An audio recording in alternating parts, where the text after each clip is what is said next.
Friends, welcome to my YouTube channel. मेरी लाई हूँ हिस्ट्री जी के क्वेश्चन जो सभी कंपटीशन एग्ज़ाम के लिए बहुत ही इंपॉर्टेंट हैं, चाहे वह रेलवे का एग्ज़ाम हो, एसएससी, सीएचएसएल, टीचिंग, ये सभी एग्ज़ाम के लिए बहुत इंपॉर्टेंट है। आज का हमारा टॉपिक है भारत में यूरोपियों का आगमन। इसके 2 पार्ट हो चुके हैं जिसमें हम पुर्तगालियों से रिलेटेड क्वेश्चन किए थे। ये हमारा पार्ट 3 है जिसमें हम डचों से रिलेटेड क्वेश्चन करेंगे।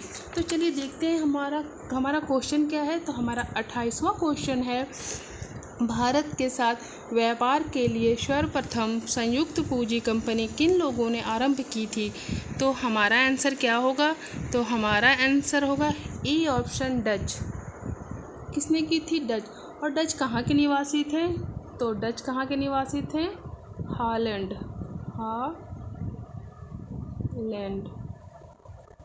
हॉलैंड के निवासी थे। और ये किसके बाद इंडिया आए थे हमारे? तो ये आए थे पुर्तगालियों के बाद।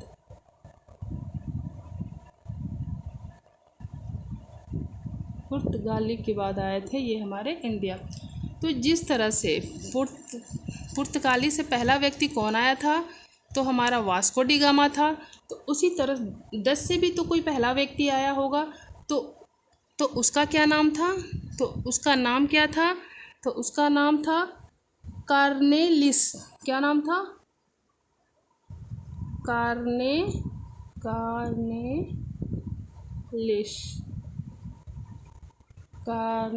क्या नाम था उसका? जो डच से जो पहला व्यक्ति आया था डच, क्या नाम था?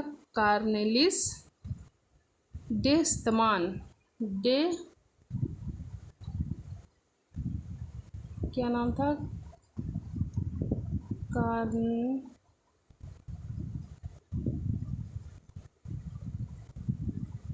कार्नेलिस डे स्तमान।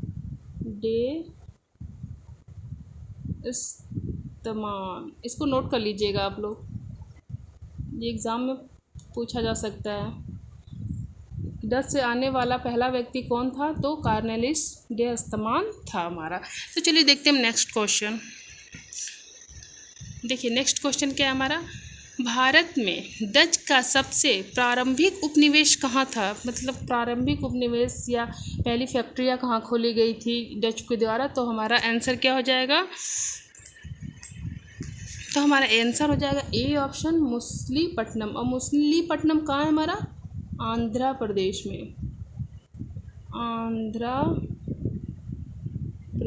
में। इसको भी नोट कर लीजिएगा आप लोग। और हमारा पुलिकट कहाँ है? तमिलनाडु में। पुलिकट कहाँ है हमारा?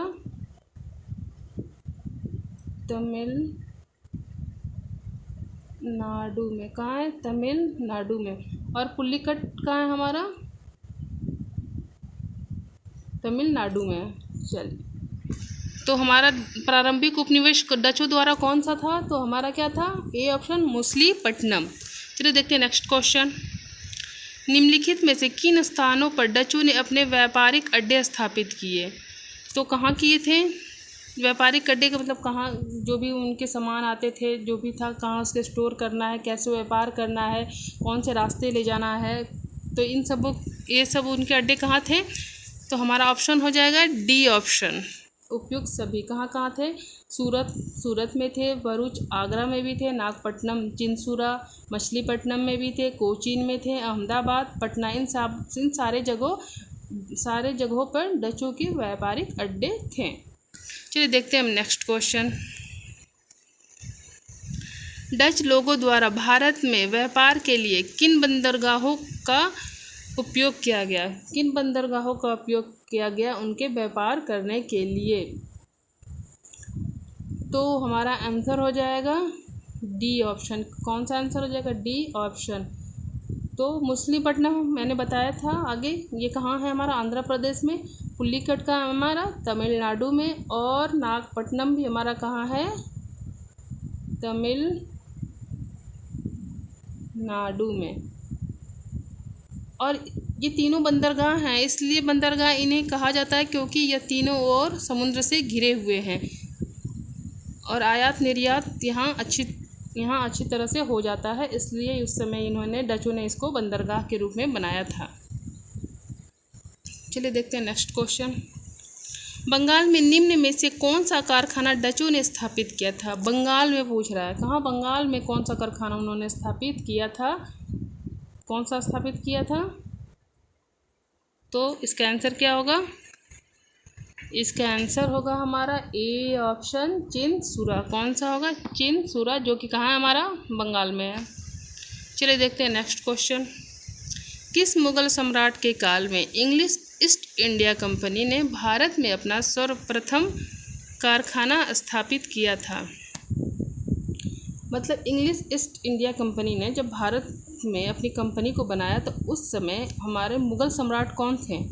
तो कौन थे हमारे मुग़ल सम्राट? तो इसका आंसर हो जाएगा हमारा ए ऑप्शन जहांगीर। कौन थे? कौन थे हमारे? जहांगीर थे।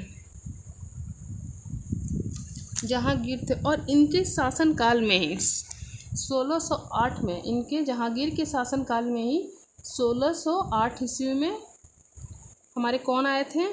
William Hawkins. कौन आए थे यहाँ?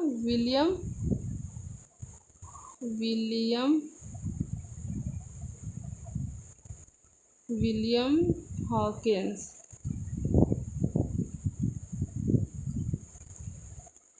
कभी कभी क्वेश्चन पूछ दिया जाता है कि विलियम हॉकिंस किस मुग़ल सम्राट के दरबार में आए थे? तो हमारा आंसर हो जाएगा जहांगीर मुग़ल सम्राट के दरबार में वो आए थे। और उन्होंने सूरत में कंपनी खोलने की परमिशन मांगी थी। किससे? हमारे जहांगीर से। कहाँ कंपनी खोलना चाहते थे वो? विलियम हॉकिंस सूरत में। कहाँ? सूरत में वो कंपनी खोलने के लिए इजाज़त मांगी जहांगीर से। चलिए देखते हैं अब नेक्स्ट क्वेश्चन। भारत का बादशाह उस समय कौन था जब ब्रिटेन की ईस्ट इंडिया कंपनी की स्थापना हुई थी? भारत का बादशाह उस समय कौन था जब ब्रिटेन की ईस्ट इंडिया कंपनी की स्थापना हुई थी? तो हमारा आंसर हो जाएगा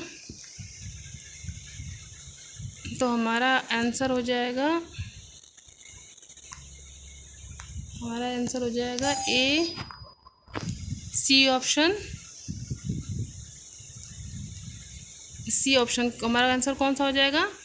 सी ऑप्शन।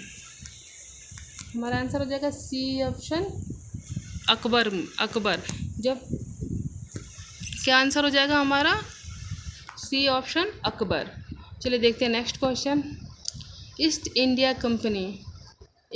कंपनी के निर्माण के समय इंग्लैंड का शासक कौन था? ईस्ट इंडिया कंपनी का जब निर्माण हुआ उस समय इंग्लैंड का शासक कौन था? तो इंग्लैंड का शासक कौन था हमारा? एलिजाबेथ प्रथम। कौन था? एलिजाबेथ प्रथम थी हमारे इंग्लैंड की शासिका ईस्ट इंडिया कंपनी के निर्माण के समय। तो देखते हैं नेक्स्ट क्वेश्चन। अंग्रेजी ईस्ट इंडिया कंपनी को किस नाम से जाना जाता है? हमारे अंग्रेजी ईस्ट इंडिया कंपनी को और किस नाम से जाना जाता है? तो हमारा आंसर हो जाएगा जॉन कंपनी। किस नाम से जानते हैं हम? John company. अगर एग्ज़ाम में पूछा जाए कि जॉन कंपनी को किस कंपनी के नाम से जाना जाता है तो आप क्या बोलिएगा? अंग्रेजी ईस्ट इंडिया कंपनी के नाम से भी जाना जाता है। इस तरह क्वेश्चन उलट के भी पूछ सकता है, तो थोड़ा सा ध्यान दीजिएगा आप लोग। चलिए देखते हैं next question. East India company का गठन किस वर्ष हुआ था? ईस्ट इंडिया कंपनी का गठन किस वर्ष हुआ था? तो हमारा आंसर हो जाएगा